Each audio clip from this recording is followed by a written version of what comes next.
लोक परलोक क्या है? अक्सर आपने पौराणिक किस्से कहानियों में अनेकों अनेक परलोकों के बारे में सुना होगा। और आध्यात्म की खूबसूरती भी यही है, जब कोई व्यक्ति आध्यात्म में प्रवेश करता है तो सबसे पहले उसकी प्यास बढ़ना शुरू होती है। हमारे धर्म ग्रंथों में ढेरों परलौकिक और अलौकिक घटनाओं का वर्णन मिलता है, और इन सबको पढ़ने के बाद, जानने के बाद हमारे अंदर इतनी ज्यादा क्यूरियोसिटी हो जाती है कि आखिर सत्य क्या है। इतनी सारी अलौकिक घटनाओं का वर्णन, वो अनुभव कैसा होगा जब इसे हम खुद जान पाएंगे। तो आज हम जानने का प्रयास करेंगे कि आखिर लोक परलोक क्या है। क्या सच में कोई परलोक का एग्जिस्टेंस मौजूद है?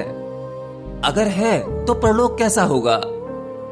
देखिए, जिसे आप लोक कहते हैं वो है हमारा ये जगत, जहां आप और हम रहते हैं, जहां हमारा ये सोलर सिस्टम है, हमारा ये यूनिवर्स, मतलब जो भौतिक है, जहां तक विज्ञान की पहुंच हो सकती है, ये लोक है।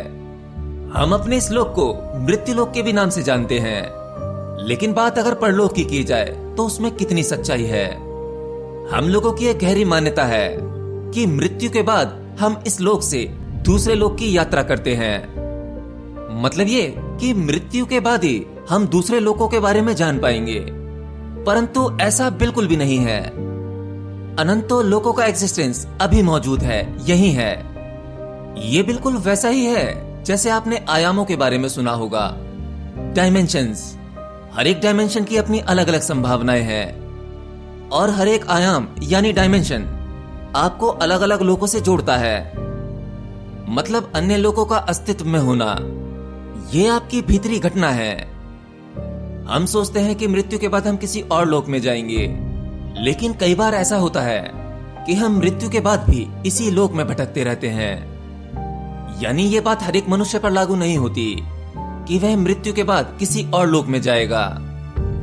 और यह भी संभव है कि आप अपने जीते जी शरीर में रहते हुए अनेकों लोकों का अनुभव कर सकते हैं। इसीलिए जितने भी लोकों का वर्णन किया गया है वो सभी जिंदा इंसानों ने किया, जिंदा रहकर ही अनेकों लोकों का अनुभव किया।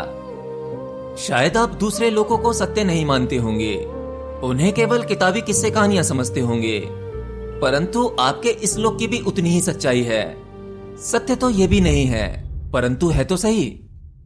आप इसे ऐसे समझ सकते हैं जैसे आपने एक शब्द सुना होगा, स्वप्न लोक। क्या वह एक दुनिया नहीं है? जब आप स्वप्न की अवस्था में होते हैं तो आपके उस स्वप्न में आपकी स्थिति, परिस्थिति, जो जगह है, जो लोग आपके आसपास हैं, आपके लिए वही सत्य होता है। स्वप्न के उस पल में, उस समय में आपके लिए पृथ्वी लोक नहीं होता, इसका कोई एग्जिस्टेंस नहीं होता। यह आपके लिए असत्य होता है।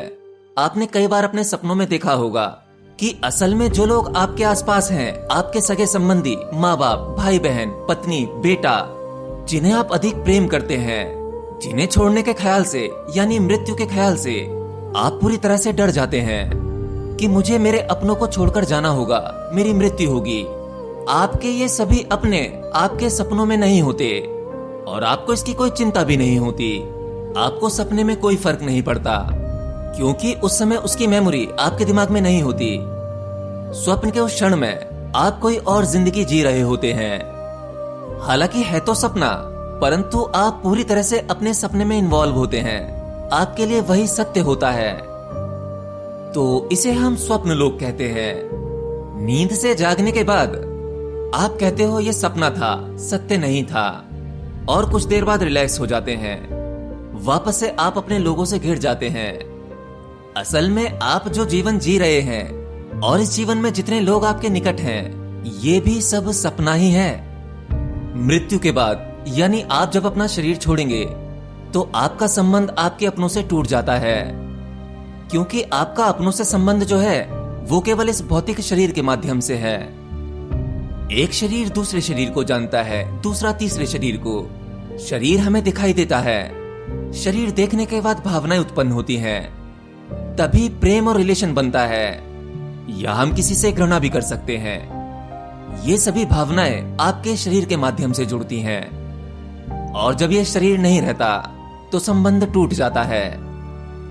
जब आपके लिए इस लोक की सत्यता कमजोर पड़ने लगती है, और आप स्वयं की खोज के लिए निकल पड़ते हैं। आप उस परम सत्य को जानना चाहते हैं। आप समझ पाते हैं कि जो आपके आसपास है सब झूठ है, सब मिथ्या है। बस आप यूं ही खोज पर निकल पड़ते हैं और शांति से बैठ जाते हैं, आंखें बंद किए। असल में जो आप खोज रहे हैं वह स्वयं की खोज है। स्वयं को खोज लेना ही ईश्वर को खोज लेना है। जैसे जैसे आप गहरे ध्यान में उतरने लगते हैं, वैसे वैसे आपके लिए भौतिक जगत मिटने लगता है। याद रखना, अब ये खोज बाहर की खोज नहीं है, ये आपकी भीतरी खोज है। आप केवल आंखें बंद किए बैठे हुए हैं और बंद आंखों से उस अनंत अंधकार को देख रहे हैं। आप गहरा उतरते जा रहे हैं। आपको गहरा उतरते उतरते आपकी भीतरी मनोदशा में परिवर्तन होगा। भीतरी यात्रा में उस अंधकार को देखते देखते आपको अनेकों दृश्य दिखाई देंगे। हालांकि आपको बंद आंखों से कुछ दिखना तो नहीं चाहिए, लेकिन आपको बहुत कुछ दिखने लगता है, क्योंकि आपका भीतरी मन अपनी शक्ति को आपके भीतर इस्तेमाल करता है। आपके मन की बहुत अधिक संभावनाएं हैं। वह उन संभावनाओं को छूना चाहता है और वह सभी अनुभव आपको मिलने लगते हैं। गहरे ध्यान में उतरते उतरते आप भीतर से भी पूरी तरह से शांत होने लगते हैं, जहां ना तो कोई विचार होता है और ना ही कोई दृश्य दिखाई देते हैं, ना ही कोई ईश्वर की कल्पना होती है। बस आप गहरा उतरने लगते हैं और फिर एक पल ऐसा आता है जब आपको समाधि का अनुभव होता है, जहां सब कुछ शून्य हो जाता है। आपकी इसी भीतरी यात्रा में आप अपने भीतर अनेकों अनेक लोगों का अनुभव कर सकते हैं। याद रखना, लोक कहीं बाहर नहीं है, अनंतो अनंत लोक आपके भीतर ही है। यह आपकी भीतरी अवस्था है। सभी डायमेंशंस, सभी आयाम आपके भीतर ही मौजूद हैं। आप इन्हें अगर बाहर ढूंढेंगे तो आप इनका अनुभव कभी नहीं कर पाएंगे। बाहर कोई लोक नहीं है, सभी लोग इसी समय में मौजूद हैं, अभी हैं, यही हैं। और हां, हर एक लोक में उनके अपने अपने सुख और दुख हैं। आप वहां भी शरीर का अनुभव कर सकते हैं, परंतु वहां का शरीर आपके इस भौतिक शरीर जैसा नहीं होगा। वहां की मनोदशा आपकी इस मनोदशा नहीं होगा। जिसे आप कहते हैं ना कि अलौकिक अनुभव, ये कुछ वैसा ही होगा। आप लोगों में से किसी ने मुझसे स्वर्ग और नर्क के बारे में पूछा था कि क्या स्वर्ग लोक या नर्क लोक जैसी कोई चीज मौजूद है। देखिए, स्वर्ग और नर्क ये भी एक सूक्ष्म अवस्था है। मतलब स्वर्ग और नर्क जैसी चीजें भी आपकी भीतरी अवस्था यानी भीतरी फ्रीक्वेंसी है। जब आप अपने भीतर प्रवेश करके अपनी उस भीतरी दुनिया में आनंद का अनुभव करते हैं, तब वही आपके लिए स्वर्ग होता है। और जब आप अपने भीतर कष्ट का अनुभव करते हैं, तब वही आपके लिए नर्क हो जाता है। मतलब दृश्य से अदृश्य में प्रवेश करना और उस दुनिया का अनुभव लेना। जब आप कहीं भीतरी ख्यालों में खोए होते हैं, तब उस कुछ पल के लिए आपके लिए यह संसार नहीं होता। आपको कोई हाथ लगाता है और हिलाता है, तब एकदम से आप कहते हैं, अरे क्या हुआ, क्या कहना चाहते हो। तब सामने वाला व्यक्ति कहता है कि अरे भाई, कहां खोए हुए थे। तो आपके भीतर ऐसी बहुत सारी अवस्थाएं घटती हैं जो आपको अलग आयाम का अनुभव देती हैं। सामान्यतः ज्यादातर मनुष्य कल्पना जगत से बाहर नहीं जा पाते, यानी कुछ बंद आंखों से सपने देखते हैं तो कुछ खुली आंखों से।